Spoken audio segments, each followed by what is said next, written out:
como funciona o hardware para uma computação quântica. No encontro passado, nós tivemos uma breve introdução sobre o que é a computação quântica, o que é um computador quântico e a sua importância para o futuro da tecnologia. No encontro de hoje, nós veremos um pouco mais sobre características do hardware para um computador e um processador quântico. O processador quântico é um chip de processamento minúsculo. Muitas vezes ele é menor do que uma moeda. Eu trouxe aqui uma imagem do chip quântico que está aqui no meio, porém existe todo um suporte de hardware para esse chip quântico. Esse suporte ele mantém esse chip quântico íntegro com relação a toda a parte dos elétrons que percorrem sob ele. No caso, os qubits, que são extremamente sensíveis a vibrações, ruídos, luz, calor, e qualquer um desses ruídos ele pode destruir o seu estado quântico. Os planos que compõem um hardware quântico são o plano de dados quânticos, que é uma área de hospedagem, é a essência do computador quântico, que inclui os qubits físicos e estruturas necessárias para mantê-los no lugar, no caso o processador. O segundo plano é o método de transferência, que é o plano de controle e medição. Ele vai converter os sinais analógicos ou de controles de ondas. Esses sinais analógicos eles executam operações nos qubits do plano de dados quânticos, é o que vai fazer o trabalho em cima dos qubits. E por fim, acima disso tem a computação para controle, que é o plano de processador de controle e o processador host, que é um processador de controle que implementa o algoritmo quântico, a sequência dessas operações em cima desses qubits, e o processador host ele vai integrar o software quântico e fornecer sinal, sequência de bits clássicos para esse controle e medição em cima desse suporte quântico. Geralmente, um computador, um hardware, no caso clássico, é usado para suportar em cima de um processador quântico. Algumas características do hardware quântico. A blindagem térmica. Todo aquele material ele faz uma blindagem térmica isolante para variações de temperatura. A temperatura que o chip quântico precisa possuir é de aproximadamente menos 273,15 graus Celsius. Abaixo de zero, que também é considerado, nesse caso, um zero absoluto. É uma temperatura que não congela, mas refria o bastante para que a matéria ela pare de se agitar. Quanto menos agitação, menos calor, mais controle. A ideia de todo o hardware quântico ao redor do chip quântico é fazer com que os elétrons, os qubits, convertidos no caso em qubits, eles estejam controlados, eles estejam sob controle. Por isso que somente o pequeno chip ele não basta, precisa ter um hardware que mantenha todo esse controle. Por isso as blindagens. Essa blindagem térmica ela vai privar o interno do chip quântico, do processador, dos qubits, com relação ao mundo externo, garantindo assim o estado quântico e a sua supercondutividade. Também tem a blindagem eletromagnética, que protege esse chip, esse processador, de interferências magnéticas externas, garantindo uma operação estável e evitando feixes eletromagnéticos de fora, externos, indesejados. Esses ímãs supercondutores eles mantêm o estado da matéria estável, com elétrons emaranhados e, como nós comentamos, controlados. A terceira proteção é uma proteção externa com relação à luz. Os elétrons eles mudam de comportamento quando feixes de luz são incididos sobre a sua estrutura. Então, precisa ter uma proteção quase que absoluta contra a luz. Caso existam feixes de luz passando para o interior do chip quântico, atingindo os elétrons e, consequentemente, os qubits, aí vai haver a deterioração do estado quântico. Então, essa proteção contra a luz ela é especial para bloquear esses feixes de luz visíveis, evitando essa interferência de agitação do estado quântico dos qubits perante a feixes de luz. Também tem o isolamento contra ruídos vibracionais e acústicos, que protegem o chip contra esse tipo de situação. Além disso, também existe uma proteção contra a radiação, que são barreiras especiais que protegem o chip de radiações ionizantes, evitando assim o descontrole e a decoerência, que seria a questão do estado quântico ser deteriorado, tá? A deterioração do estado quântico. Também existem vácuos e gaiolas ópticas, que eliminam partículas do ar, que também podem causar essa decoerência. Então, por isso que existe todo o hardware ao redor do chip quântico, que é para evitar todos esses tipos de interferências do meio externo e, consequentemente, evitar a decoerência, que é a perda do estado quântico para o estado clássico.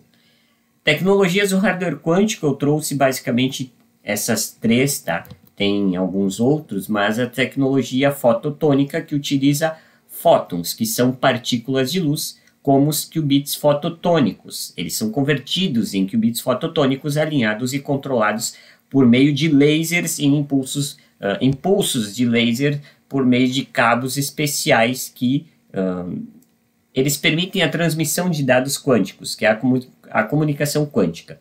O que acontece? Eu vou pegar aqui um fio, por exemplo. Tá? Digamos que a gente tenha um fio especial e que quando a gente torce esse fio, esses fótons eles são visíveis à luz externa. Tá?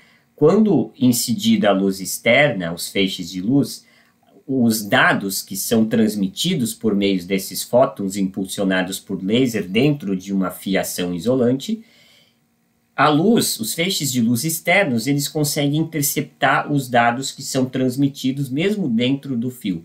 Então, para isso, a tecnologia fototônica, ela utiliza uma chave quântica, que é a QKD, que é a Quantum Key Distribution. Ela é transmitida, no caso, impulsionada de um lado para o outro via laser, através de fótons que percorrem o tráfego, via fibra ótica ou até mesmo espaço livre, como impulsionados via satélite. E quando interceptada, essa própria luz ela denuncia uma tentativa de espionagem. No caso, se alguém interceptar esses fótons impulsionados por laser, essa chave ela vai se desmaterializar e os dados transmitidos aqui eles se tornarão impossíveis de serem copiados ou até mesmo interpretados. Então, essa tecnologia fototônica que utiliza a comunicação quântica. Também tem a tecnologia do Trapped Ions, que é dos íons aprisionados, também chamado de Ion Key ou armadilha de íons, que são átomos neutros, no caso frios, em uma armadilha de átomos neutros, que chama de Neutral Atom Trap, que são carregados, no caso em íons, presos em uma gaiola de luz controlada para resfriamento e manipulação através de lasers.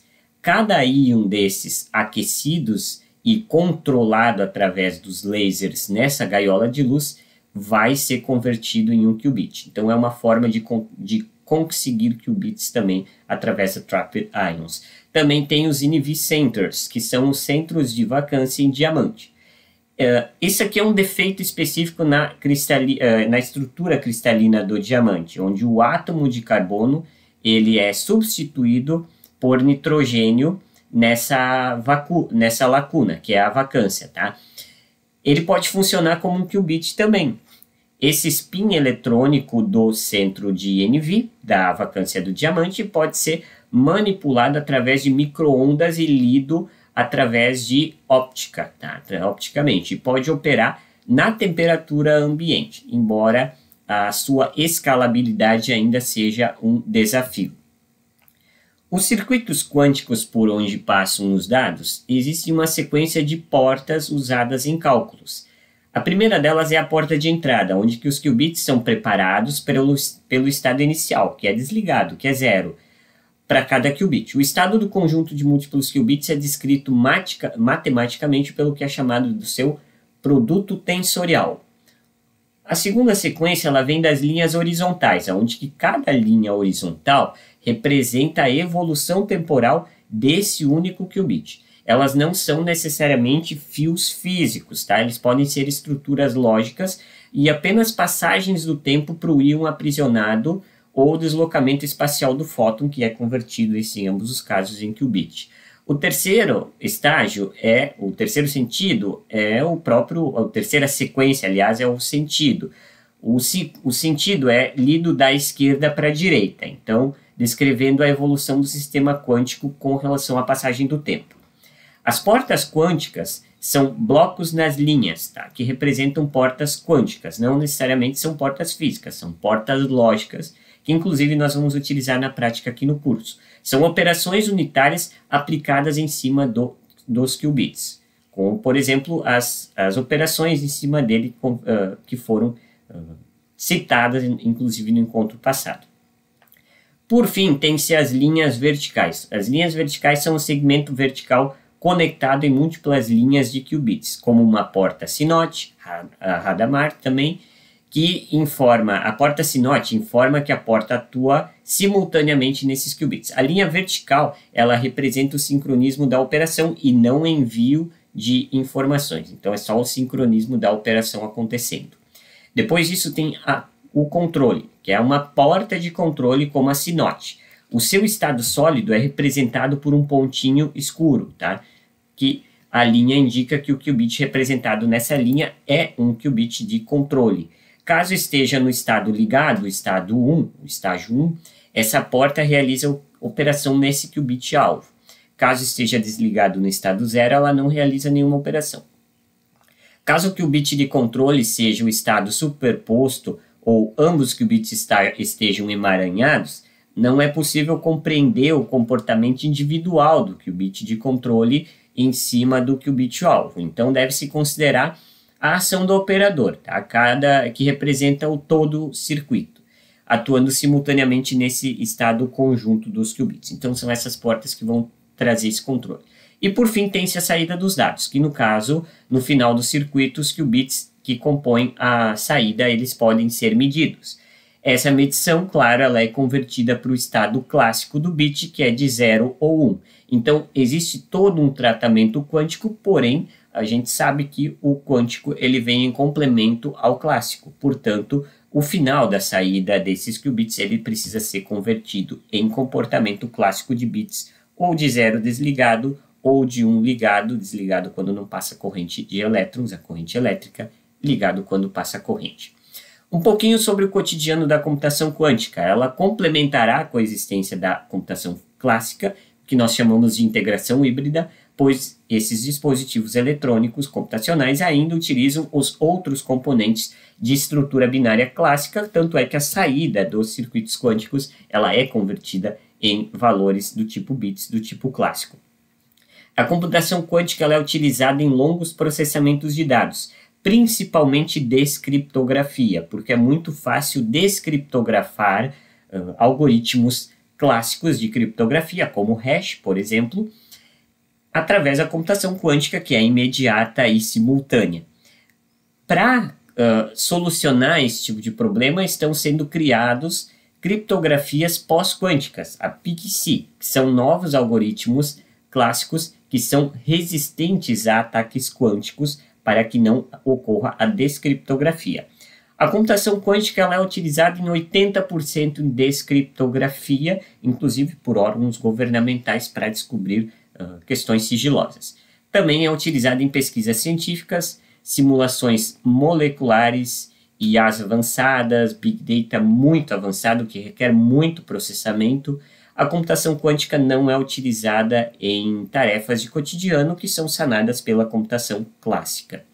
Também tem a distribuição de chaves, a QKD, que é baseada em princípios quânticos para comunicação inviolável, como nós falamos. É uma chave que, quando é transmitida por meio de impulso de lasers com relação aos seus fótons, cada feixe de luz incidido intermediado em cima dessa corrente de fótons, a fototônica, caso ocorra esse incidente, a chave de um lado para o outro ela é desfeita, ela é desmaterializada e a informação se perde, ou seja, não é interceptada.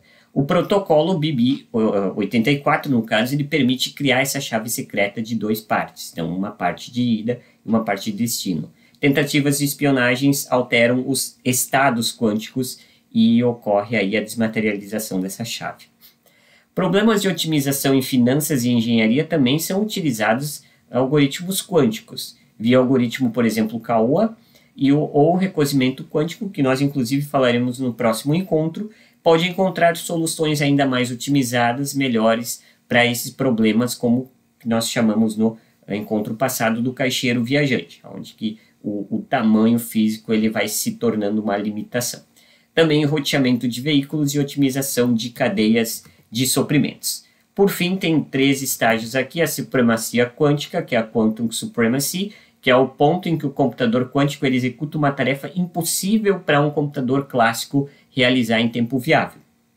Em 5 minutos, um computador quântico do Google, um processador quântico do Google, ele realizou uma tarefa que era impossível de realizar em um computador clássico em mais anos do que nós já temos com relação ao universo. Então, é um exemplo de Quantum Supremacy.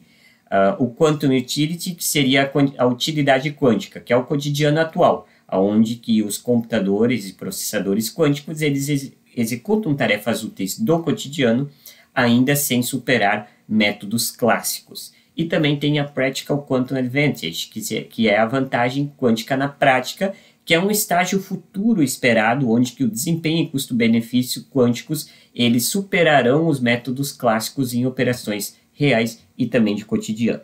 No próximo encontro, nós falaremos um pouco mais sobre procedimentos quânticos, inclusive o recozimento quântico, entre outras operações quânticas. Todos esses dados você encontra lá no meu site ubsocial.github.io.